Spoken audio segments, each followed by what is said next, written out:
Hi everyone, welcome back to David at Go to Hobbies. Right, just a point I'm considering.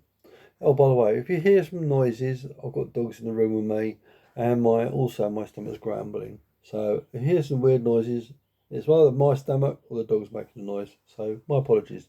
Right, now, age discrimination. Bear with me for a second. Right, I think I was discriminated about. Because I'll tell you what happened. I was driving for a company this week, and they said to me, I asked them the question, would you use me again? Were you happy with my work and stuff like that? And they said, not really. It was a woman I spoke to, and she said, not really. And I said, what seems to be the problem? And I said, was it me not going fast enough, or what? And she said, you don't get the job, you don't turn around fast enough. I thought that was unfair. The reason why I say it's unfair, first of all, I was using their PDA, right? So I had to basically take a picture of everything, upload photos of the paperwork, upload pictures of the lorry being strapped, and a few other bits and pieces. And so I've done that. It gets to delivery, and sometimes you're waiting for them to be unload another vehicle or load another vehicle, so you can't get in there straight away. But the turnaround time, the problem is that they're not there. They see you waiting around, or saw me waiting around, and they said to them, I said to them, just like yesterday, I get to the delivery point, or sorry, collection point, and they said to me, you need to be out there. You need to be down at Birmingham for such and such time. And they were expecting me to get from there to Birmingham. And it was just their approach, or transport's approach, to thinking you can work miracles. But in reality, I think I was discriminated against because they said I weren't doing the job fast enough. Well, first of all, it was my first week on the job, right? Secondly, the job wasn't explained to me properly. Thirdly, when I phone up and tell them details about the problem, oh, can you do this? Can you do that? The whole purpose of what I'm trying to do is do the job the best of my ability. But when they say to you weren't turning around fast enough, totally out of my control. But they want to blame someone for their problems. It's because what happens in the road haulage industry, they plan the job to be there and out like that. But when the company holds you up, who gets it in the neck? Us drivers. Why do we get in the neck? Because it's their incompetence and thinking they can turn the vehicle around. The trouble is they think we're robots. They think we can just do what we want, when we want, without a care in the world. Sod safety doesn't matter. If you're in that warehouse getting loaded, don't worry about strapping it. Just get down the road. If the load falls out the side and kills someone, oh, I'm sorry. Oh, driver's responsibility. We should have strapped the load up. But all they want to do is get that vehicle in there, get it loaded, and get out and gone. Doesn't work like that. You know that. I know that. So why are they saying you didn't turn around fast enough? It's because they're bad planning. We get it in the neck because we are supposed to adhere to what they want. And the trouble is, it's not always our responsibility. So why does this happen? Because we're human beings, right?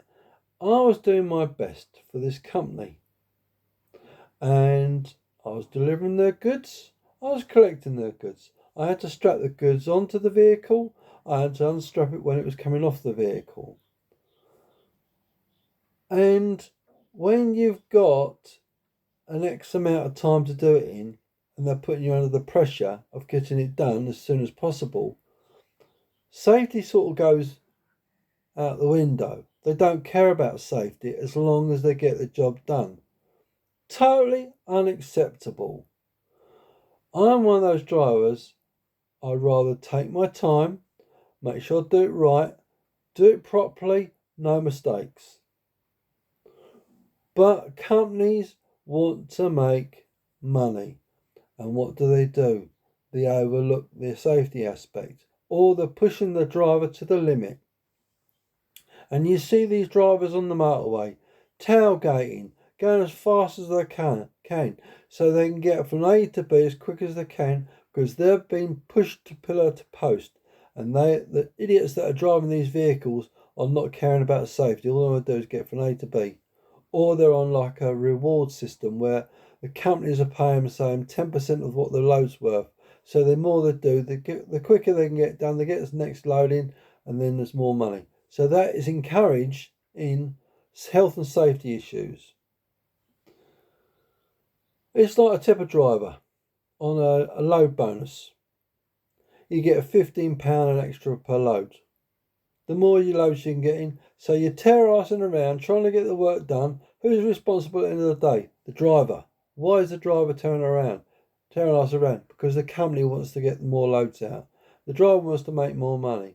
But if you took all that away, you get a responsible driver driving at a steady speed, less risk of accidents, less risk of personal injury, and so on and so forth.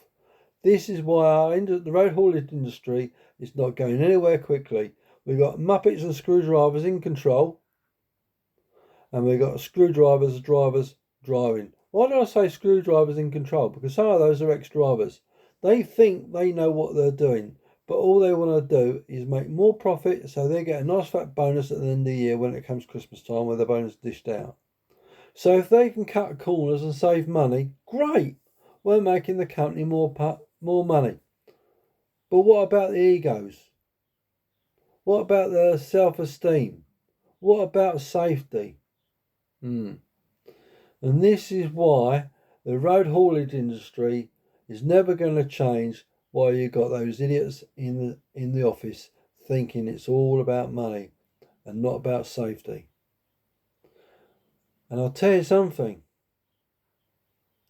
The problem we have as drivers is no respect from your delivery point of view, no respect from the collection point of view, no respect from the transport office or the owner of the company. We're made to drive vehicles that are probably unroadworthy sometimes, but it's the driver's responsibility. If the driver feels that vehicle is not safe to be on the road, he should not drive it. At the end of the day, the company shouldn't make that driver drive it. I'll give you an example. I was driving for a company in Haythwaite. They gave me a unit, right? You go to the company, you go to a suit maker, right? What is a suit maker called? They're called a tailors, aren't they? Yes?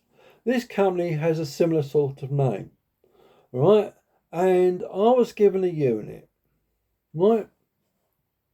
This unit, Arctic unit, I was doing my vehicle checks, right? When I released the handbrake, it pissed out air. I said, no. They wanted me to take a lorry down to Reading. Right? This is the honest truth. I said, no, I'm not taking that down to Reading. It's not a really roadworthy vehicle. And he said to me, okay, take it down to Crown Farm Industrial Estate and swap with the shunt unit. I thought, this doesn't sound very good. So it goes down to Crown Farm Industrial Estate. I said to the shunter, I said, I've come to take your unit down to Reading. He says, good luck, mate.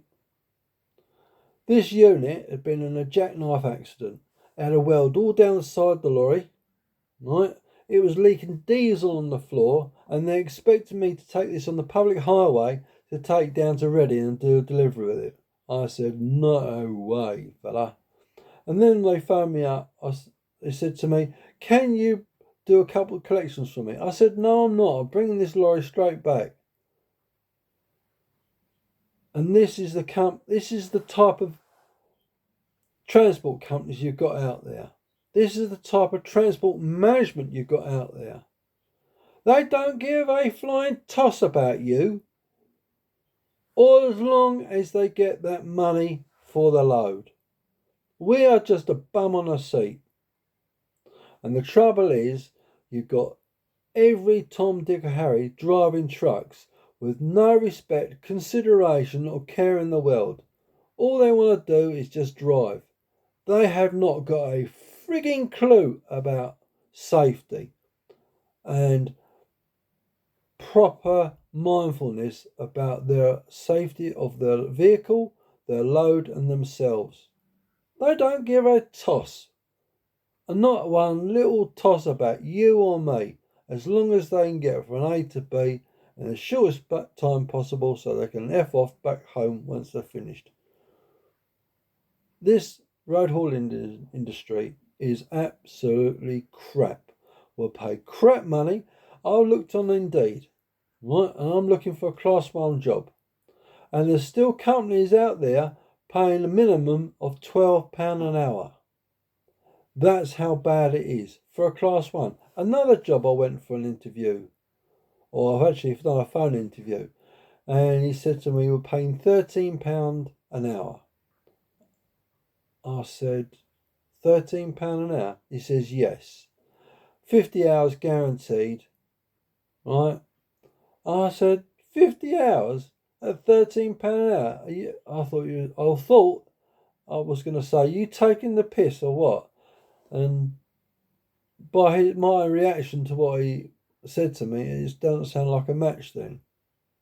No way, Jose. I'm not working for peanuts. I've been on £17 an hour this week, right? And that's what it should be across the board. But this is another thing with companies nowadays.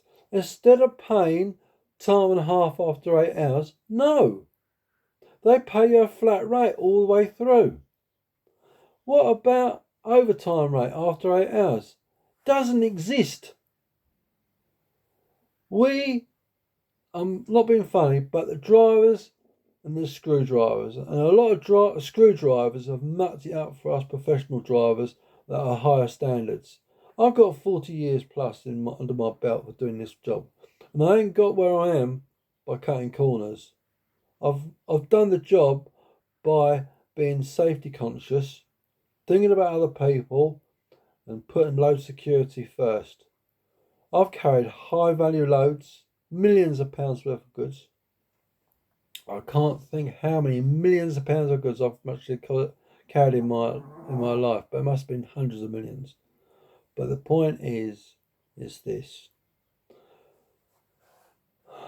the attitude of drivers, the attitude of management, and the state of the vehicles. Something needs to be done with this industry, and it needs to be done sooner than later, because it is an utter shambles and a mess. You've got company owners thinking they know what they're doing. The planners that they think, we'll get, just like yesterday. I started at 6:30 because I finished at 7:30 the night before. And they expected me the night before to drive down to Birmingham, right? It's about 2.5 hours, 2 3/4, depending on the situation. I started at 5 o'clock yesterday morning, not yesterday morning, the night before, sorry. And they expected me to drive down, get down there. I got no time for anything else apart from drive down there, and that was pushing the limit. I said, I'm not going to be able to get down there. And this is probably where they thought I was hanging the job out. But no, it's a case of they couldn't allow me on site because I only allowed 4 vehicles at a time. So they told me to wait outside. And see what the knock-on effect is? They think you're not doing the job. They think you are hanging the job out. But it's nothing to do with me. So why does this happen? Exactly. So there's your answer. We've not only got screwdrivers as drivers, we've got screwdrivers as muppets thinking they can do a job that were ex-drivers in the transport office. And even when you haven't got the screwdrivers in the transport office, these planners, these management, have not got a clue what they do in that office, and they don't have a clue how to run a transport company. So you need someone that is very knowledgeable, very understanding of the road haulage industry, that's got experience, and perhaps done a college course, doing a CPC. But he might tell you the basics about it and give you some information, but it doesn't give you hands-on knowledge. You need someone to teach you this. And it's not just such an easy, simple job, because there's a lot of complications to it. Excuse my stomach. Anyway, I've said what I've said, and I'd like to see what your comments are about the road hauling industry and drivers and screwdrivers. So leave a comment. Please like, share and subscribe, and we'll see you in the next video, everyone. Take care. Bye-bye.